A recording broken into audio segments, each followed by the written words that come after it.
অন্তর্বর্তী সরকারের আমলেই দেশের আদালতগুলোতে বিচারক নিয়োগ এবং অবকাঠামোগত সংকট নিরসন করার কথা জানিয়েছেন আইন, বিচার ও সংসদ বিষয়ক উপদেষ্টা ডক্টর আসিফ নজরুল।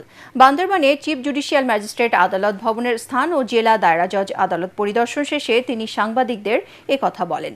এ সময় আইন উপদেষ্টা জানান, দেশের আদালতগুলোতে বিচারক ও অবকাঠামোগত সংকট থাকায় বিচার প্রার্থীরা সমস্যায় পড়ছেন। এসব দিক বিবেচনা করে খুব শীঘ্রই এসব সমস্যার সমাধান করা হবে। এছাড়া পার্বত্য চট্টগ্রামের ভূমি কমিশন আইন ও পারিবারিক আদালতের বিষয়গুলো পর্যালোচনা করার কথাও জানান তিনি। এর আগে বান্দরবান জজ আদালত ভবন ও এজলাস পরিদর্শন এবং আইনজীবীদের সাথে বৈঠক করেন উপদেষ্টা। ফ্যামিলি কোর্টের মামলা যেগুলি আছে এগুলি আপনার চিন্তার পর্যায়ে আছে, কারণ বললে আবার অনেকে বললে শুরু করবে এটা সিদ্ধান্ত নাকি চিন্তা আছে যে ফ্যামিলি কোর্টের মামলাগুলো প্রথমেই আপনার ইয়েতে দিয়ে দেওয়া যায় সালিশে, ম্যান্ডেটরি আর কি, বাধ্যতামূলকভাবে সালিশ না হলে কোর্টে আসবে, তাহলে কোর্টের উপর চাপ কমবে।